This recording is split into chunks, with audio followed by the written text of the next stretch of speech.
Welcome to the Rustic Garden Homestead. Wanted to finish up my series on things you need to grow indoors with water-soluble fertilizer. I have a new routine that I tried to simplify, make it easy for everybody. And really, I don't recommend using any fertilizer in your seed starting mix that's dry, granular type, but only using the water-soluble fertilizers. That provides nitrogen, phosphorus, potassium to your plants immediately.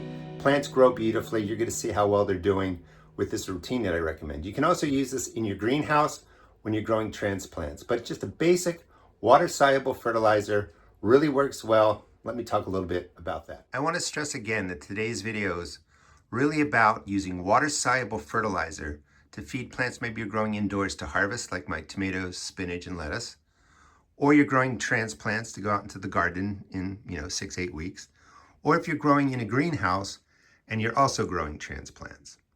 I no longer recommend mixing a dry organic granular fertilizer in your seed starting mix. Your seed starting mix should be sterile. That impacts how that fertilizer works. I'll talk about that shortly. I generally want to show you a couple examples of when you start fertilizing, how often you fertilize. So when you first start your seeds, they're going to look something like this. You're just using water at this point.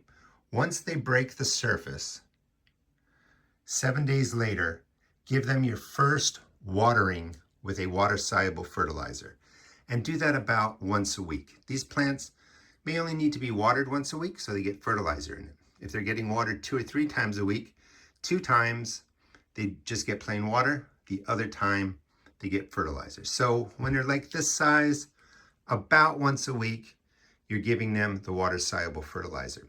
You don't want to over-concentrate water-soluble fertilizer. As these cells dry, whatever fertilizer is not used is concentrated into the seed starting mix.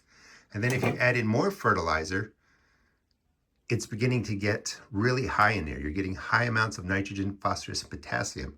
High amounts of fertilizer can also damage your plant. So the whole key is to go slow and low, knowing that you're putting the fertilizer in there. And if your plants begin to look a little bit yellow, you can always add more.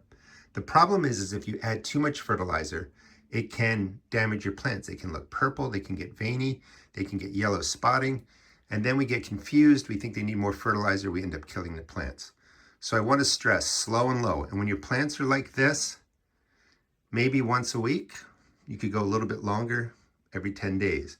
As the plants begin to get larger, you're going to increase that feeding to 1 or 2 times a week, depending on the size. Like as they get larger, you might be feeding twice a week, and larger plants are also probably getting watered maybe 3 or 4 times a week.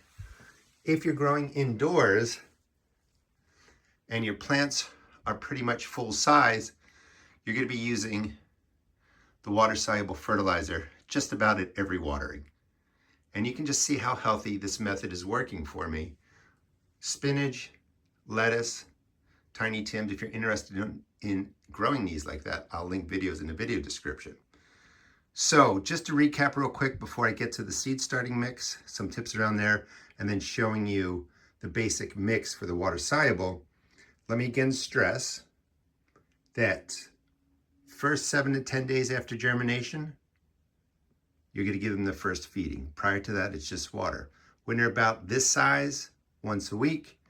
As they get larger, twice a week. And when they're almost full size, like the lettuce down there, you're going to be feeding them the water-soluble at every watering. That's the general plan. I recommend just picking a plan. Pick your fertilizer, feed, with a specific routine, and make adjustments as you go on. There's no exact way to do this, except just to remember slow and low, less when they're small, more when they're larger. Years back, I would sterilize my seed starting mix, and then I would add in the dry organic fertilizer.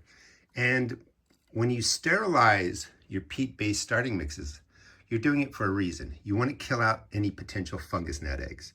I will link a video that explains that in the video description. Once you use the boiling water, you kill out all life in here.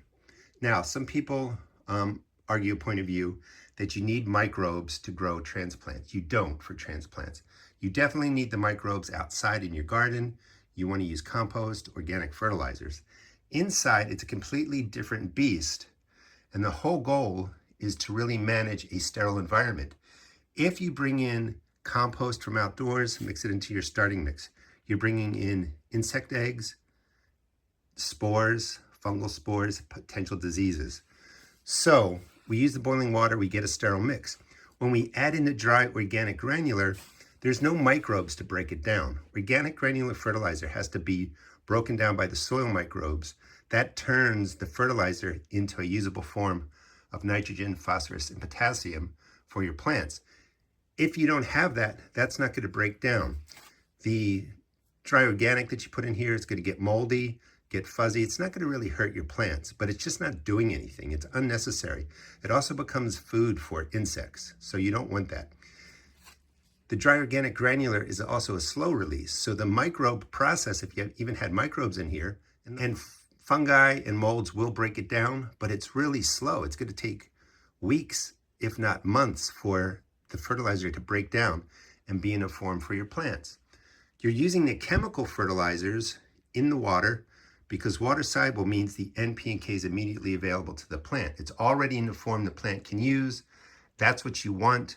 And that's what I'm recommending you do to have really wonderful plants. Slow and low with the water-soluble fertilizer. Skip the organic granular. If you like worm castings, and they are usually really clean depending on which company you're buying from, you can mix in some worm castings, but it's just an extra cost. The water-soluble fertilizer will give your plants everything they need. You can use organic fertilizers or you can use the chemical types. I prefer the chemical types. They don't smell, they're inexpensive, they're highly effective, and they really have every nutrient that your plants are going to need. In the past, I've used fish emulsion. I don't like that indoors. It smells really bad. You'll also notice that the organic fertilizers have a lower NP and K. That's a 3.3. And you would use this pretty much at regular strength, maybe a little bit less, and you would mix it into a gallon of water. That's the jug I use for mixing my fertilizers. The all-purpose or chemical type fertilizers have different NP and K. I don't know if that's going to focus in, but that's a 20, 10, 20 NP and K, and that's too high. So you want to make sure if you're dosing the plants with a chemical fertilizer, you're using the indoor strength. Sometimes they don't say that, but it basically breaks down to about a teaspoon, maybe a little bit less when the plants are smaller, teaspoon, a little bit less, into a gallon of water for the chemical types. And that, generally speaking, again, doesn't harm the plants. That's a low amount, slow, steady feeding. If the plant's yellow, add a little bit more. If you were going to use a tablespoon into a gallon of water, that's going to kill your plants off. You want to read the labels. Even sometimes organic might, they have a lower number here, but maybe it's saying use 4 tablespoons per gallon. You want to use whatever fertilizer you select for indoor use, and that will make a difference. If you want to go with an organic fertilizer, I recommend AgroThrive. I use that in my garden. It's a different process. It's not fish fertilizer. It's organic, smells less. It's a really, really good fertilizer. But I am suggesting the chemical types. Chemical fertilizers do not harm you. They do not harm your plant. Using them indoors, using them in your greenhouse, using them to grow transplants will not harm the plant, and it will not ruin organic growing when you get them out into your garden. So you're going to take any organic granular. It's usually, powder form, obviously. Here's the little teaspoon. And I just fill up a teaspoon, put it into a gallon of water, and then I water my plants in. I always recommend bottom watering. I will link a video for that. But I just filled the seed tray that the plants are sitting in with the teaspoon in a gallon of water, and the plants really, really look good. These have all just been fed, and you can see that I just filled the tray up with water.